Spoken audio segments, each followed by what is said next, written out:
Peter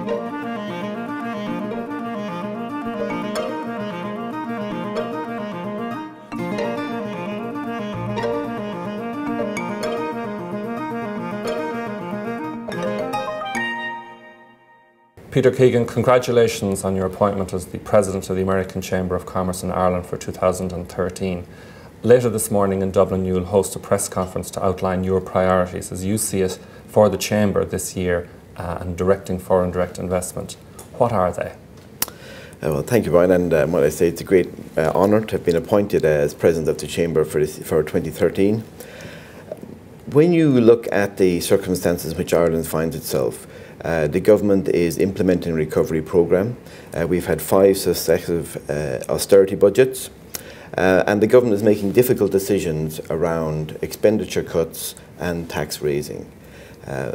My priority as President of the Chamber will be to try and make sure that government decisions do not impair the critical factors that have led to the success of the FDI industry in Ireland to date. And we don't unnecessarily damage our competitiveness in our ability to win new mandates and to protect the existing jobs that we have.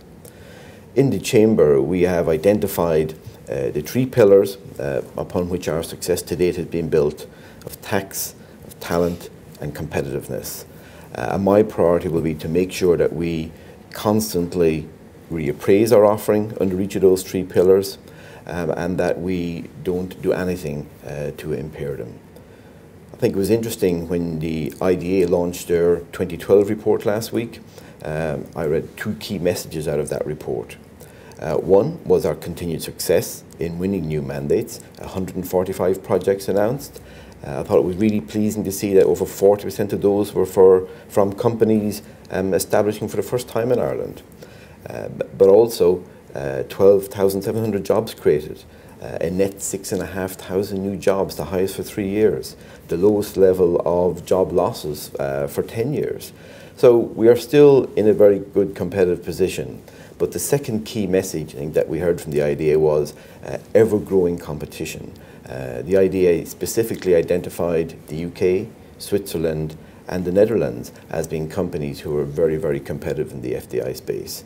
So the priority is to make sure that we're not complacent, that we continuously critically appraise our offering, and we stay focused on making sure that we keep the attractiveness of Ireland as a place to locate foreign direct investment right at the upper end of the competition. That's interesting because in your career you've gained considerable experience, most recently in your role, in your current role as country executive for Bank of America Merrill Lynch. What insight or perspective do you think that will bring to you in your role as the voice of foreign direct investment in Ireland this year? Well, Bank of America Merrill Lynch in Ireland actually has a fairly diverse range of operations, which gives me insight into the cost pressures, into skills pressures, into the tax regime, into the regulatory regime for IFSC companies. And also we operate a city centre site here in Dublin, we have a suburban site here in Dublin, and we have a regional site up in Carrick-on-Shannon. So the diversity of what we do gives me a lot of insight into a broad range of issues that face multinational companies operating in Ireland. After spending 9 years in London, I returned to Ireland in 1996 when Merrill Lynch was just opening up its operation here. So I've also spent 10 years working in a site from startup right through to growing it to be a company employing hundreds of people. So I hope to combine that experience of operating here. I'm also fortunate in my career to have worked while predominantly in Ireland and the UK. I've also spent time working in Portugal, in Belgium, in Germany. So that international perspective, both from companies we compete with for FDI and the markets that we export to, I think allows me to bring a fairly broad range of insight into the position. And when I combine that with the extra insight I gain through participating with the Chamber, if you look at the strength of the board of the US Chamber, we have representatives from right across the sectors: ICT, life sciences, financial services, new digital media companies, and we also have board members who operate sites not only here in Dublin, but also in Cork, Limerick, Sligo, Donegal. So a critical part of my activity with the Chamber is also learning from those other sectors and those other locations about what the challenges, what the strengths and weaknesses in the offering is. So bringing all of that together, I hope allows me to represent the membership very well and to articulately express their views. In the context of what you mentioned regarding international and competitiveness, taxation regimes and headline rates of tax are very much in the eye at the moment in the last couple of months and years. And the Irish government has been steadfast in its defence of the Irish taxation regime with its 12.5% tax. Why is that so important, and what are the benefits that that brings to Ireland? Well, a low corporation tax rate has been a cornerstone of Irish economic policy for many years now. The government understand the benefits that brings to the economy, which are substantial. I mean, 700 US companies operating in Ireland, 115,000 directly employed in those companies, many more indirectly benefiting from those jobs. The amount of corporation tax, payroll taxes, even the CSR activities of our multinational companies in Ireland, all of these benefits are huge for the Irish economy. The government recognises the importance not only of the low corporation tax rate, but also of ensuring there's certainty around that regime continuing. And I welcome the government's repeated stance that 12.5% is our corporation tax rate and it will remain our corporation tax rate. And that certainty is very important.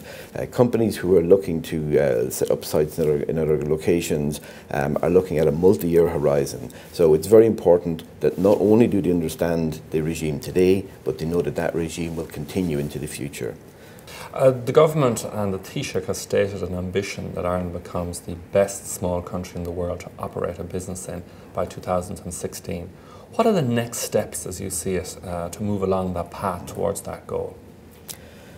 Of the three pillars that we identify as underpinning our success, talent, I think we recognise, is the one that's most important to continue and to improve in our economic performance. So we have seen some improvements recently in directing people into the right areas in the education system, into the STEM courses. We welcome Minister Quinn's initiative to award bonus points for maths. We can see a fairly instant response to that initiative. So it's very important that we continue to focus on talent development, that we have the right education system. It's fit for the needs of industry and the economy, not only today, but in the next wave of industry that we hope to attract into Ireland.